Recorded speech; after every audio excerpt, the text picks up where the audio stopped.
Tapi ingat Bapak-bapak Ibu, yang diajarkan oleh Ninida Al-Maghfurlah bukan hanya bikin majelis, bukan hanya mencari berkah dengan hadir di majelis, tapi jauh lebih banyak dibanding itu.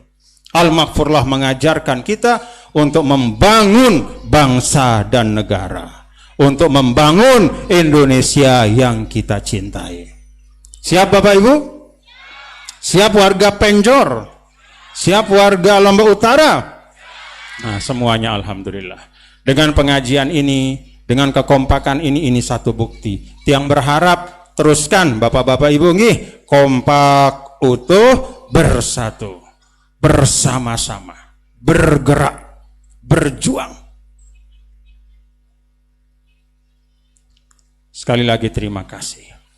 Bapak Ibu yang dirahmati Allah, hal yang ketiga yang ingin Tiang sampaikan, Tiang ingin menyampaikan satu wasiat Rasul.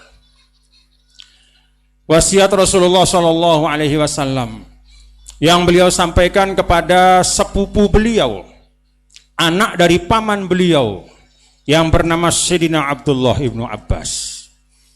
Pesan ini terdapat di dalam kitab Al-Arba'in An-Nawawiyah, hadis yang ke-19. Tiang mau ijazahkan kepada pelunggu hadis niki. Nah, tapi kita baca pelan-pelan bersama-sama, nanti kemudian kita coba renungkan maknanya dan kita amalkan dalam kehidupan kita. Itu yang membuat baginda Rasul senyum melihat kita. Kita pahami apa yang beliau sampaikan, lalu kita ambil maknanya, kita bawa dalam kehidupan dan kita coba amalkan.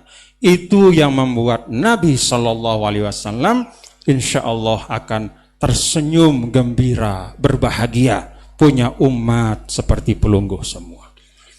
Bapak Ibu, tentang kitab Al-Arba'in sedikit yang sampaikan.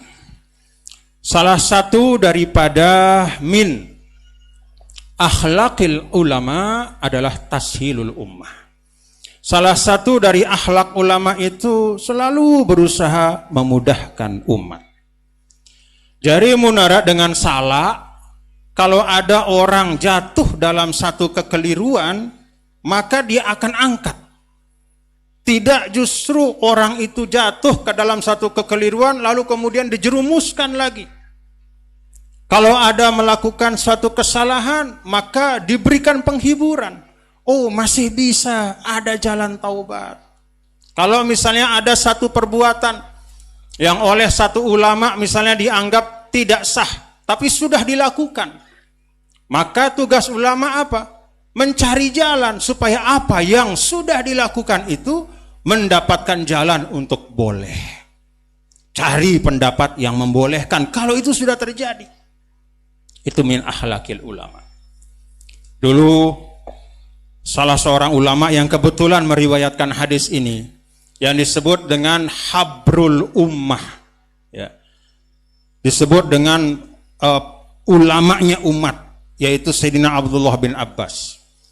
Beliau didatangi oleh orang. Ada orang matanya merah, kelihatan sedang marah. Lalu dia mengatakan kepada Sayyidina Abdullah bin Abbas, "Ya Abdullah bin Abbas, Pak, Tuan Guru, bahasan tiang pelunggung, Ustaz, kalau ada orang membunuh, kira-kira dia bisa tobat enggak?" Ya berkatuan, matanya merah. Sayyidina Abdullah bin Abbas melihat orang ini sedang marah luar biasa. Apa kata Abdullah bin Abbas? Orang yang membunuh, wa may yaqtul mu'minan muta'ammidan fajaza'uhu jahannamu khalida.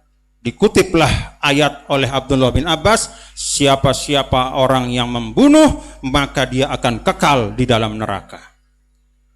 Ulik dengan sino.